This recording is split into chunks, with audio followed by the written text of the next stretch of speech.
Welcome back to my podcast, Conversations with My Clients. Today, I am going to talk about a conversation that I had with a couple of my clients. So, both different contexts, but the same theme. So, the theme was what happens when I go off track? So, this is very much relating to fat loss. So, if you listen to my last podcast, I talked a bit about why we stored fat and also how you can lose fat. And ultimately, there were a few different ways, but it all boils down to us being in an energy deficit. So, that means we are taking in less energy than our body is expending, so that our body has to use its body fat to make up that shortfall in energy. So if you are trying to lose body fat, something that is extremely useful to know is roughly how much energy you expend per day. So how many calories your body needs per day to maintain itself. We call this maintenance. Once you know your maintenance, then we say, let's do a really easy example. Let's say that your maintenance is 2,000 calories per day. So that's how many calories you need to not gain weight, but not lose weight, to just exist. Once you know that number, if that's 2,000 in our example, we would say, okay, let's have you eating between 1,600 and 1,800 calories per day. So that means you're going to be in a calorie deficit of between 200 and 400 calories per day. And that means over time, your body is going to have to make up those calories via using your body fat stores. Perfect, winning. Okay, so what happens when I go off track? So let's say the calorie target is between 1,600 and 1,800. What happens if I have gone over that number per day? So in this scenario, it really actually does depend on lots of things. The first thing is, how much are we talking? So first of all, you'll notice that I have said between 1,600 and 1,800 calories. This is not a one size fits all approach. This is just an example that I have in my head, just to be very clear on that. If you are going, oh my God, Michelle, I ate 1,850 calories today. Oh my God, what's going to happen? Nothing. Don't worry, you're okay. The reason I like to work in ranges, firstly, it gives us a bit more flexibility while staying in a deficit, but also because calories just aren't that accurate, and calorie tracking is also just not that accurate.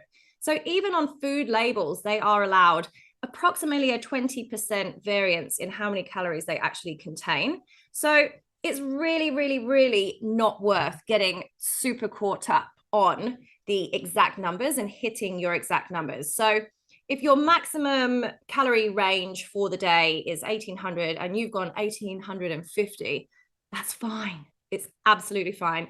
You are getting a bit too razor focused and we need to step back a bit. Now, let's say actually you've gone 200 calories over the maximum end of your target. Okay, actually, that's still not a big problem. That is likely to have brought you back up to your maintenance. And as I've already mentioned, if you're eating at maintenance, you are not losing weight, but you're also not gaining weight. So if fat loss is your goal, as long as you're not gaining weight, even if you're just kind of staying in the same place, that's fine. Like nothing to worry about. You will still be able to lose fat. It's just going to take you a lot longer. So again, nothing to panic about. Now, let's say you have gone a lot over, and that is what has happened in the conversations with these clients. They've gone over by quite a lot.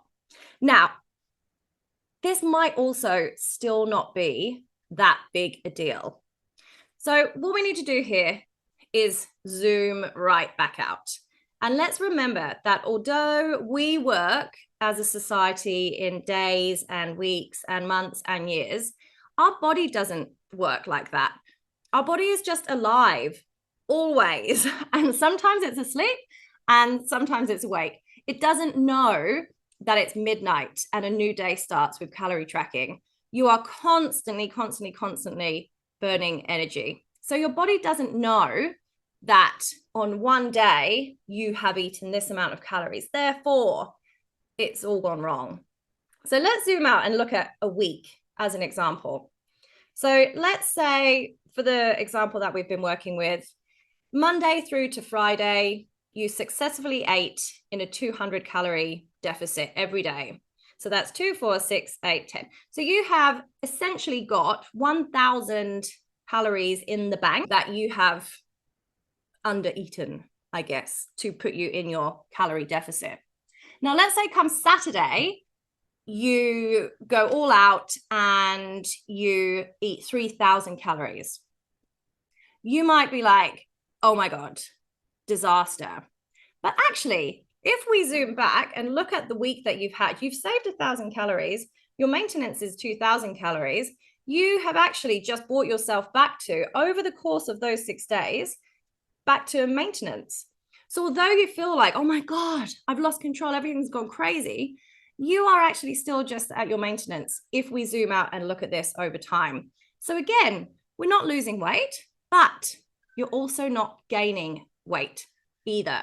And that's a really important thing to remember, because what often happens when we go so far over our calories is that it can then set off a mindset. And I see this over and over again. And also, I can relate to this because I used to be like this myself. So I'm actually speaking here from experience. You overeat and then you go, oh, well, I've ruined it now, haven't I? So I might as well just go wild, stuff the diet. I've broken it. It's rubbish. It's not working. So I'm just going to continue to overeat. Now, that's where the problem happens. It's not that one event. It's what happens beyond that. It's the continued overeating into Sunday, the continued overeating into Monday, whether that's drinking or whatever. It's that continuation that actually over time sends you into your calorie surplus, which is where you do gain weight. So the response is the issue, and therefore how we respond to what has happened is really important. So let's talk about the circumstances as to why you might have found yourself in a position where you have gone way over your calories. So to use one of the examples from the conversations, it was an anniversary dinner, a wonderful occasion, a celebratory occasion where they went to a gorgeous restaurant, tried delicious food, and went over their calories a lot. Do you know what? Draw a line under it. Look back and say, do you know what? I had a great night. I tried some amazing food. I had an awesome time with my loved ones, celebrating a big milestone in my life. I'm happy with that.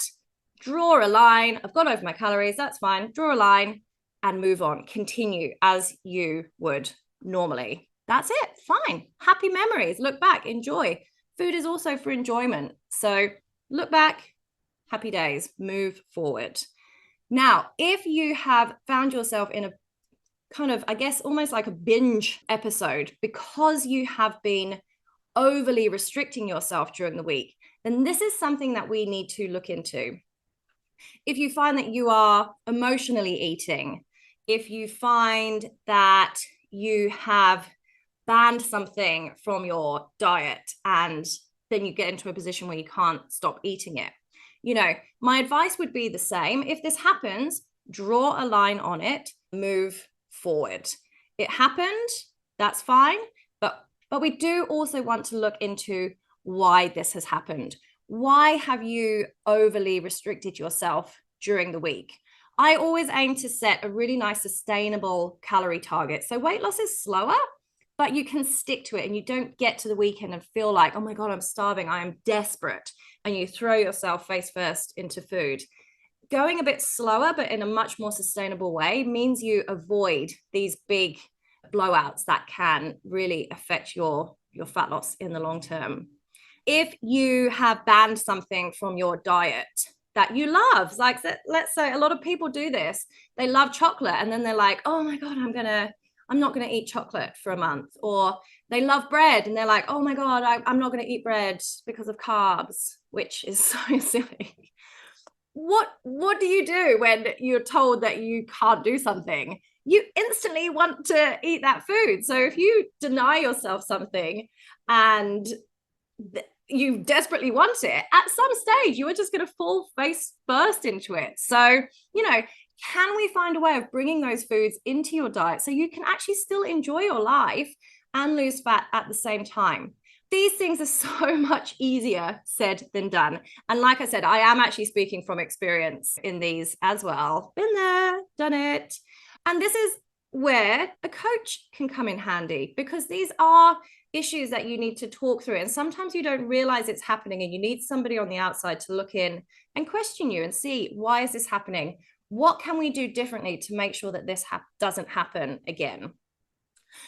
And interestingly, I do know a coach that's taking on clients. So if you do need help with some of this stuff, please do reach out, because I would love to be able to help you as well.